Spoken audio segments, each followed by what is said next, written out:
Capteur actif de télédétection. La nature a toujours inspiré les humains.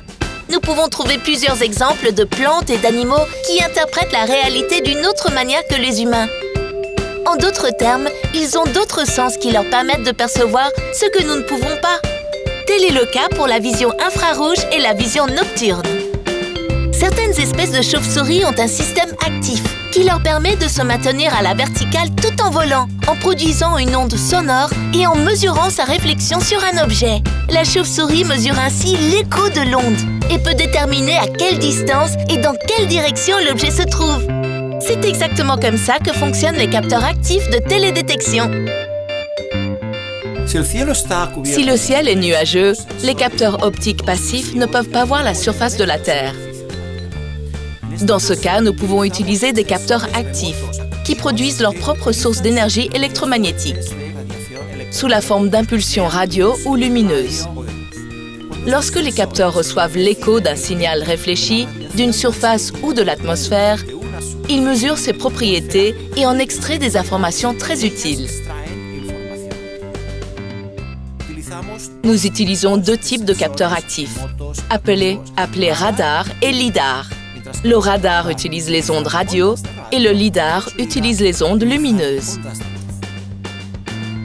En analysant les échos reçus, les capteurs actifs peuvent mesurer une variété de variables physiques. Résolution angulaire.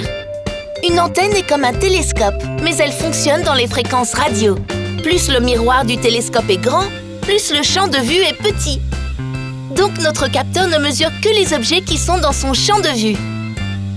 Le faisceau de l'antenne. Nous pouvons améliorer cette résolution avec des antennes mobiles et un traitement de signal complexe. Par exemple, ce qu'on appelle les radars à synthèse d'ouverture, RSO. Distance.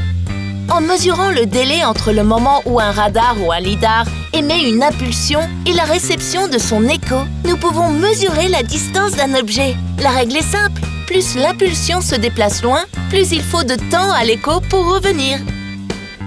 Vitesse. En mesurant l'effet dit Doppler, qui fait que le son d'un véhicule est de plus en plus aigu à mesure qu'il se rapproche et de plus en plus grave à mesure qu'il s'éloigne, nous pouvons mesurer la vitesse d'un objet. Avec les capteurs actifs, nous acquérons des mesures à haute résolution d'une variété de phénomènes terrestres.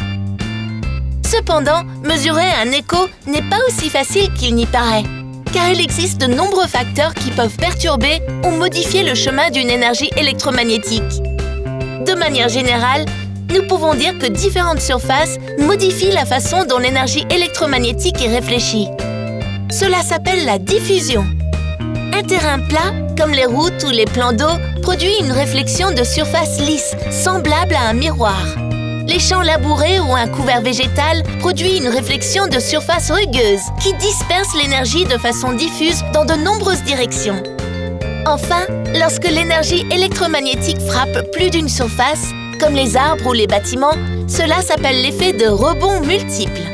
Comme vous pouvez le voir, chacune de ces situations se traduit par des réflexions de différentes forces et angles qui permettent au capteur de déterminer quel type de surface a reflété l'énergie d'origine.